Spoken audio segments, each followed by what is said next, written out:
Good morning, children. Today we are studying about the reactivity of aldehyde समूह. Reactivity of aldehyde समूह. Reactivity of aldehyde group. जो aldehyde समूह है उसकी reactivity के बारे में पढ़ेंगे, इसकी क्रियाशीलता के बारे में पढ़ेंगे, इसकी आपेक्षिक क्रियाशीलता के बारे में पढ़ेंगे कि कौन सा जो एल्डिहाइड समूह है वो आपकी ज़्यादा क्रियाशील है अन्य समूहों की तुलना में। तो देखिए जो एल्डिहाइड है आपका CHCHO, इसका जो मुख्य समूह है वो कार्बोनिल समूह है। जब दोनों पर हाइड्रोजन एटम आ जाते हैं तो ये आपका फॉर्मेल्डिहाइड बन जाता है। क्या बन जाता है बच्चों? फॉर्मेल्डिहाइड बन जाता है। ठीक है, ये जो फॉर्मेल्डिहाइड है आपका HCHO, ये मोर क्रियाशील होता है यदि इसकी एक बैलेंसेबल मैथिल समूह आ जाए। ठीक है, यदि कोई एल्किल ग्रुप आ जाता है इसकी एक बैलेंसेबल या मैथिल समूह आ जाता है तो उससे भी क्रियाशीलता अधिक होती है। ठीक है, और यदि कार्बोनिल समूह के दोनों बैलेंसी पर एल्किल समूह आ जाए तो भी इसकी जो क्रियाशीलता है वो आपकी क्या होती है? अधिकतम होती है इसकी एल्डिहाइड समूह। ठीक है, अब देखिए इसकी जो एल्डिहाइड समूह है इसकी क्रियाशीलता अधिक होने का कारण क्या है? एल्डिहाइड जो है, ठीक है, इस एल्डिहाइड पर दो प्रकार के प्रभाव काम करते हैं। एक प्लस आई प्रभाव जिसको हम बोलते हैं धनात्मक प्रेरणिक प्रभाव।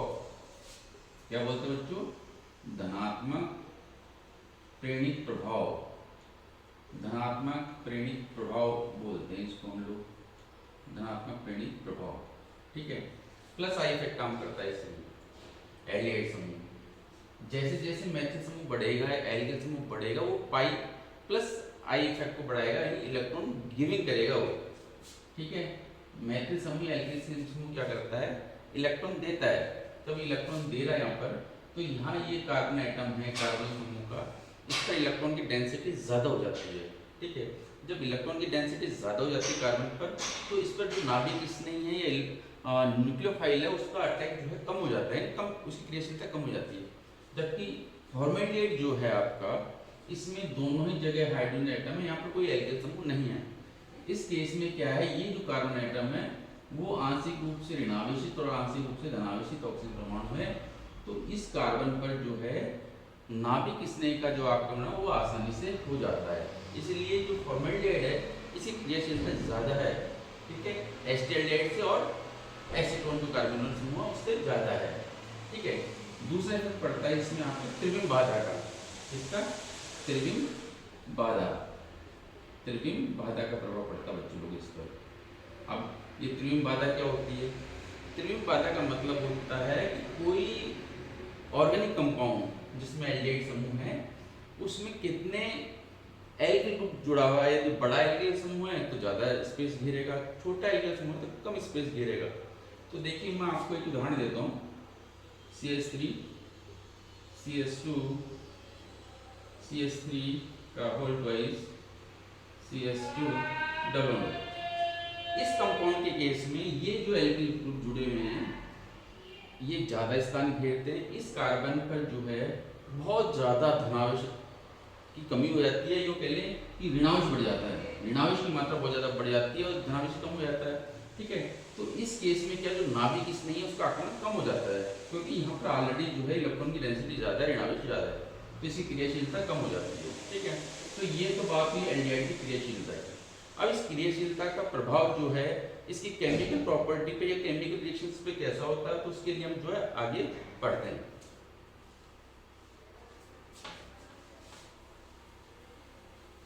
तो अब हम पढ़ेंगे केमिकल रिएक्शन या chemical property of aldehyde group. Chemical property of aldehyde group. Aldehyde group है उसकी केमिकल प्रॉपर्टी पढ़ेंगे।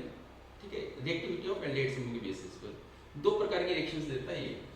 नंबर एक, नाभिक स्नेही प्रतिस्थापन अभिक्रिया। नाभिक स्नेही प्रतिस्थापन अभिक्रिया। नाभिक स्नेही प्रतिस्थापन अभिक्रिया देता है बच्चों। कौन सी देता है? नाभिक स्नेही प्रतिस्थापन अभिक्रिया देता है। ठीक है, नाभिक स्नेही प्रतिस्थापन अभिक्रिया में क्या होता है कि जो नाभिक स्नेही होता है ये भी दो प्रकार का होता है। ठीक है, प्रबल प्रकार का और दुर्बल प्रकार का। प्रबल नाभिक स्नेही, प्रबल नाभिक स्नेही, और दूसरा दुर्बल नाभिक स्नेही, दुर्बल नाभिक स्नेही। ठीक है, तो हम जो है सबसे पहले इसके मैकेनिज्म के बारे में पढ़ेंगे कि दुर्बल और प्रबल यदि नाभिक स्नेही है अभिकर्मक है तो उनकी जो मैकेनिज्म है किस प्रकार से होती है। ठीक है, तो नंबर 1 पर पढ़ रहे हैं प्रबल नाभिक स्नेही। जब आपका जो कार्बोनिल समूह है, इस कार्बोनिल समूह में प्रबल जो आपका नाभिक स्नेही है उसका अटैक होता है तो क्या होता है? तो देखिए इस केस में प्रथम जो चरण है, फर्स्ट स्टेप जो है आपका, फर्स्ट स्टेप, ठीक है, इसमें क्या करते हैं, ये कार्बन जो है कार्बन समूह आंशिक रूप से धनावेशी, तो ये आंशिक रूप से ऋणावेशी ऑक्सीजन है। तो आप देख रहे हैं कि जाहिर सी बात है ये नाभिक स्नेही है वो इस कार्बन एटम पर अटैक करेगा। ठीक है, और ये जो इलेक्ट्रोफाइल है वो इस पर अटैक करेगा। लेकिन यहाँ ध्यान रखने वाली बात ये है कि जो नाभिक स्नेही है वो सबसे पहले जो है कार्बन पर अटैच करेगा। ठीक है, तो ये स्टेबल होगा। यदि आपने सबसे पहले प्रथम चरण में जो इलेक्ट्रॉन स्नेही है, इलेक्ट्रोफाइल है, इलेक्ट्रॉन स्नेही है, उसका अटैक कर दिया तो वो अनस्टेबल हो जाएगा, ऐसा ही रहेगा। तो उसमें ध्यान रखने वाली बात आपको बच्चों ये है कि नाभिक स्नेही सबसे पहले आपके इस कार्बन एटम पर अटैक करेगा प्रथम चरण में। ठीक है, देखिए ये आपका न्यूक्लियोफिलिक हो गया और ये आपका जो है E+ आ गया। ठीक है, प्रथम चरण में ये हुआ, सेकंड चरण में आपका E+ हुआ। यदि हम इसको सेकंड चरण में शो करें तो हम इसको इस तरह से भी शो कर सकते हैं। ठीक है, ये जो है नेक्स्ट सेकंड चरण, सेकंड स्टेप, स्टेप सेकंड। ठीक है, ये आपका E+ हो गया और ये आपका जो है N। ठीक है, ये आपका जो है नाभिक स्नेही जुड़ा, ये स्थायी प्रकार का कंपाउंड है। ठीक है, तो यदि आपके मैकेनिज्म की बात है तो सबसे पहले नाभिक स्नेही अटैच होगा। नाभिक स्नेही का आक्रमण होगा बिकॉज ऑफ स्टेबिलिटी। अगर आपने जो इलेक्ट्रोफाइल का एडिशन कर दिया तो गलत हो जाएगा इलेक्ट्रोफाइल या इलेक्ट्रॉन स्नेही का, वो अनस्टेबिलिटी को शो करेगा। ठीक है, अनस्टेबिलिटी को शो करेगा तो रिएक्शन आगे बढ़ेगी नहीं, उत्पाद की मात्रा बेहद कम होगी। जब इसमें जो उत्पाद की मात्रा है वो अधिकतम होगी, उत्पाद अधिकतम प्राप्त होगा। इस कंडीशन में जो उत्पाद प्राप्त होगा वो कैसा होगा? अधिकतम होगा। ठीक है, और जो अभिक्रिया है वो अनुक्रमणित प्रकार की होगी। जो रिएक्शन होगी कैसी होगी? अनुक्रमणीय होगी, अनुक्रमणीय अभिक्रिया। ठीक है, तो ये आपका जो है नाभिक स्नेही, प्रबल नाभिक स्नेही प्रतिस्थापन अभिक्रिया की रहेगी मैकेनिज्म है। ठीक है, नेक्स्ट हम पढ़ेंगे ध्रुवल प्रकार का यदि नाभिक स्नेही है तो उसके लिए हम जो मैकेनिज्म है वो कैसे होती है। ध्रुवल प्रकार का नाभिक स्नेही काम में लेने पर क्या होता है, देखिए आप लोग, अब हम जो है दुर्बल प्रकार का जो नाभिक स्नेही ले रहे हैं वो कैसे ले रहे हैं? दुर्बल ले रहे हैं। उस केस में कैसे मैकेनिज्म होती है, देखो ये कार्बोनिल समूह है। ठीक है, ये दुर्बल प्रकार का आपका नाभिक स्नेही है। ठीक है, ये आपका आंशिक रूप से धनावेशित है, ये आंशिक रूप से ऋणावेशित है। ये न्यूक्लियोफाइल आपका जो है यहाँ आएगा, इस कंडीशन में आएगा। ठीक है, और ये जो इलेक्ट्रोफाइल है, ठीक है, उसका एडिशन यहाँ नहीं हो पाएगा इसमें ध्रुव प्रकार के में। तो क्योंकि इसमें सबसे पहले हमको क्या करना पड़ेगा? प्रोटोनिकल करना पड़ेगा। HCl दोनों HCl से अभिक्रिया करनी पड़ेगी आपको। पहले इस कार्बोनिल समूह को जो है दुर्बल प्रकार का यदि नाभिक स्नेही है तो सबसे पहले इसकी अभिक्रिया आपकी तनु HCl से करानी पड़ेगी। देन फिर आपका नाभिक स्नेही से दुर्बल प्रकार का यदि है तो आपको इसको सबसे पहले HCl से, ये जो HCl मिला है तनु, उससे इसको प्रोटोनिकल करना पड़ेगा। इस तरीके से जो है इसको प्रोटोनिकल करना पड़ेगा। इस तरीके से बच्चों, इस तरीके से जो है इसको क्या करना पड़ेगा? प्रोटोनिकल करना पड़ेगा। यूँ इस तरीके से, ये इस तरीके से। देन फिर ये आपका ये रिएक्शन इसमें नाभिक स्नेही जो है दुर्बल प्रकार का, तब इसमें रिएक्शन करेगा। यदि आपका जो नाभिक स्नेही कैसा है? दुर्बल प्रकार का है उस केस में। ठीक है, तो अब हम इसके कुछ एग्जांपल्स लेते हैं। नाभिक स्नेह प्रतिस्थापन अभिक्रिया, देखिए नाभिक स्नेह प्रतिस्थापन अभिक्रियाओं की कुछ उदाहरण लेते हैं, जिसमें पहला है आपका सोडियम बाइसल्फाइड से अभिक्रिया, सोडियम बाइसल्फाइड से अभिक्रिया। देखिए सोडियम बाइसल्फाइड, सोडियम बाइसल्फाइड जो कंपाउंड है जिससे अभिक्रिया सोडियम बाइसल्फाइड, ठीक है। अब हम जब इससे अभिक्रिया करते हैं, ठीक है, तो ये आपका जो कार्बोनिल समूह है इस पर आपका NaSO3 न्यूक्लियोफाइल आ जाएगा और इस पर आपका OH आ जाएगा, ठीक है। तो सोडियम बाइसल्फाइड बन जाएगा। हम पर्टिकुलर एग्जांपल फॉर्मेल्डिहाइड का लेते हैं, इसमें LCHU, ये फॉर्मेल्डिहाइड एरिया में सोडियम बाइसल्फाइड, ठीक है। इन दैट केस क्या होगा, ये NaSO3 OH, ठीक है। ये आपके रिएक्शन इस तरह से हो जाएगी सोडियम बाइसल्फाइड से। देन हम जो है हाइड्रोजन साइनाइड से अभिक्रिया करते हैं। किससे करते हैं? हाइड्रोजन साइनाइड से, HCl से अभिक्रिया करने पर, हाइड्रोजन साइनाइड से अभिक्रिया करने पर देखिए जब हम हाइड्रोजन साइनाइड से अभिक्रिया करते हैं, नंबर सेकंड हमारी HCl से अभिक्रिया, HCl से अभिक्रिया, हाइड्रोजन साइनाइड से अभिक्रिया कर रहे हैं हम लोग, C डबल बॉन्ड और HCl, ठीक है।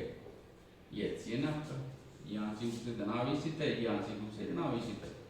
ये न्यूक्लियोफाइल जो है यहाँ आएगा आपका CN के रूप में, CN और डबल बॉन्ड OH के रूप में। ये साइनोहाइड्रिन, साइनोहाइड्रिन बन रहा है, ये साइनोहाइड्रिन, साइनोहाइड्रिन बन रहा है। चलो क्या बन रहा है? साइनोहाइड्रिन। जब हम हाइड्रोजन साइनाइड से अभिक्रिया करते हैं, पर्टिकुलर अभिक्रिया हम जैसे फॉर्मेल्डिहाइड के करते हैं, इसकी मोर एक्टिव होता है ये फॉर्मेल्डिहाइड जो है, HCl से अभिक्रिया की, हाइड्रोजन साइनाइड से अभिक्रिया की, ठीक है। तो हमने जब हाइड्रोजन साइनाइड से अभिक्रिया की तो ये CN यहाँ आ जाएगा और ये OH यहाँ आ जाएगा, इस तरीके से ये हो जाएगा, ठीक है। नेक्स्ट जो हम फॉर्मेल्डिहाइड साइनोहाइड्रिन बन जाएगा ये, ठीक है, फॉर्मेल्डिहाइड साइनोहाइड्रिन। नेक्स्ट हम जो है RMGX ग्रिग्नार्ड एजेंट से अभिक्रिया करते हैं। किससे अभिक्रिया करते हैं बच्चों? ग्रिग्नार्ड एजेंट से, RMGX से, RMGX से अभिक्रिया करते हैं। नंबर तीसरा है RMGX, RMGX से अभिक्रिया, ठीक है। ये कार्बोनिल समूह आपका और इसकी RMGX से अभिक्रिया करने जा रहे हैं हम लोग। किससे अभिक्रिया करने जा रहे हैं? RMGX से, ठीक है। तो देखिए आप, ये यहाँ से ब्रेक होगा, R आ जाएगा, यहाँ MGX, सॉरी ये आपका जो MGX है वो इस जगह आएगा, ठीक है, MGX और ये R, ठीक है। यहाँ से उत्तरदान है। नेक्स्ट जो इसका जो है जल अपघटन करेंगे हम लोग, H2S से अभिक्रिया करेंगे H2O से, ठीक है।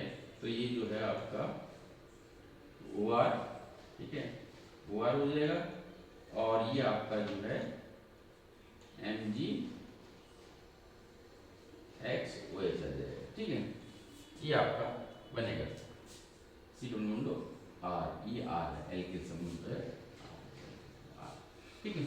ये है आपकी ग्रिग्नार्ड एजेंट RMGX से अभिक्रिया, ठीक है। नेक्स्ट इसके बाद में अल्कोहल से एडिशन रिएक्शन, अल्कोहल ROH से एडिशन रिएक्शन। देखिए अल्कोहल का जो एडिशन रिएक्शन होता है नंबर 4, ठीक है, ROH से अभिक्रिया,